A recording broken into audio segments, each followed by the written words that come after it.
Thank you. Hey, Bonnie. Hey guys, how are you this morning? How's it going so far? Good. Very good. Yeah. How are It's you? good. You? I'm great. Listen, greetings from Toronto, Canada. You know that Quantum Leap is huge here in Canada, airing on City TV. We love it. And Raymond, I got to start with you because look, I grew up with the original show. I got to tell you, and when I heard, I know I only look 20, but it is what it is, right? That's But right. when I heard people bringing back Quantum Leap, I'm like, no, but holy mackerel, boy, have you ever embraced this? You have really given us, both of you, such a fabulous series. And I want to ask you, I mean, to me, it seems like it's such a gift to be able to play this character because every week it's something different. I mean, how do you hold it together? I mean, He holds it together? yeah, I just hold it together. Yeah, I mean, it's a dream, we're always constantly, we being the cast and crew and the writers and the producers are always looking ahead to create the most exhilarating episode for the audience. And Yeah. that resonates throughout the entire cast and crew, because when we get news of like, hey, did you know you're leaping back into the 1600s in the next episode and we're going to fit you in a bonnet? These things, that sort of conversation doesn't happen on every show. And we realize we're in a very privileged situation being able to have those conversations and to also essentially get a history lesson every time, what specifically was going on, how these characters spoke, why this costume exists the way it does, what that instrument is used for. And so it's a very stimulating show to be on, and I'm constantly learning, absorbing. So I really have no time to do anything but keep it together.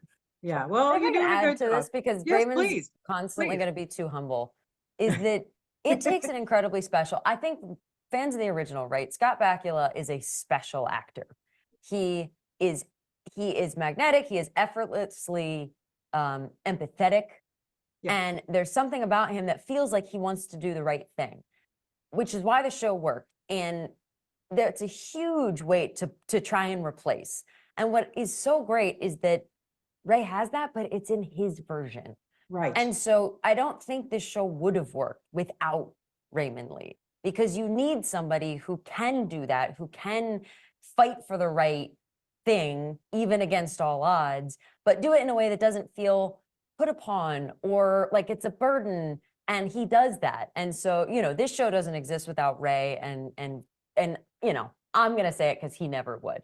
Okay, well, I appreciate that. We all appreciate that because, yeah, I know. But talk about humble. I mean, come on, Caitlin, you too. You do an extraordinary job as well, because the relationship between Addison and Ben, it's a complicated one. They can't, every week Ben is discovering her again and falling in love with her again, and it's got to be. So listen, if that happened to me and the guy kept coming back every week, I'd be like, get out of town. You gotta go. How do there's no touching there. Toxic. Fascinating to me for you to take on this character. Look, I think there's something about loving somebody and being somebody's friend where, especially, obviously this is a heightened situation. I'm not sure if you've ever had the situation where your fiance leapt through time and then you had to go find them. Not recently, no.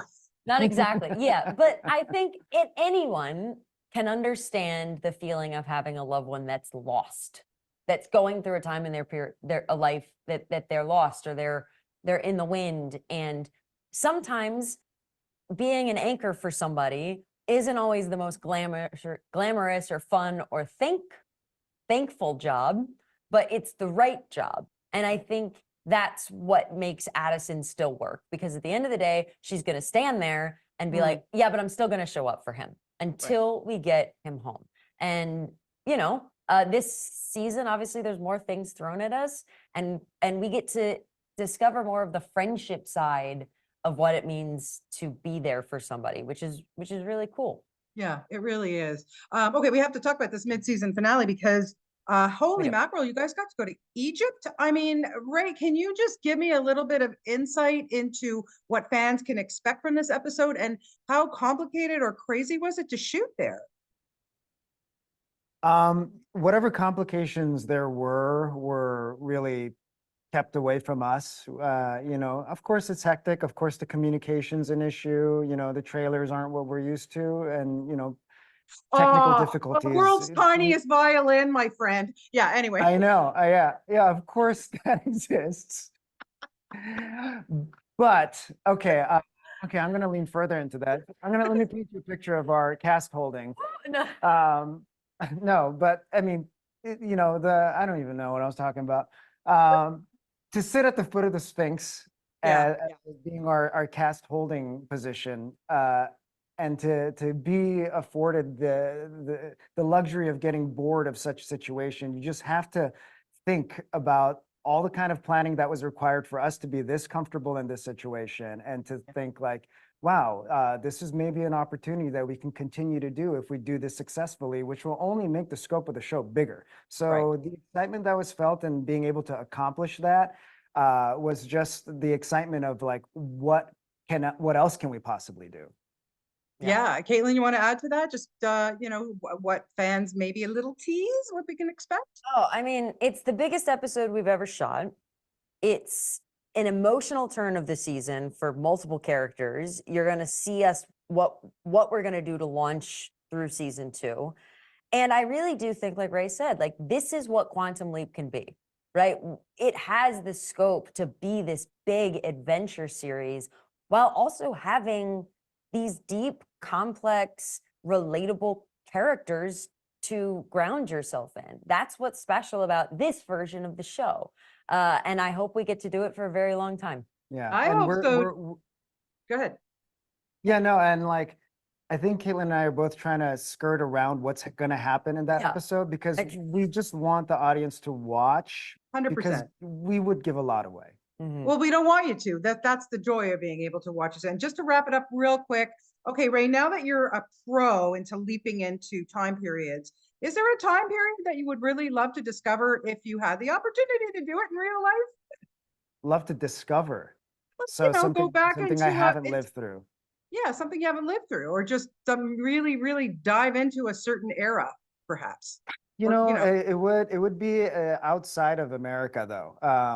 That's all right. yeah, It would be, you know, I would love to see, not love to see, I'd be interested to see how the DMZ formed in Korea. Like, what were the actual nuts and bolts of how that went down? What were the conversations how did they pick that line in particular? And what were some of the negotiations that went down? And has those same things being rules of what they abide by, Yeah. has that held consistently for the past 70 years? Yeah. Very cool. That would be cool. I've been there, and it's oh, that would be very cool. I like that answer. Thank you. Listen, guys, thank you so much. And from all your Canadian fans, thank you for such a great series. Keep bringing us more because we want it here. Okay. Thank you. We We want- will. Happy many as holidays. Okay. possible. Take care, You guys. too. Happy holidays. Thanks so much. Bye bye.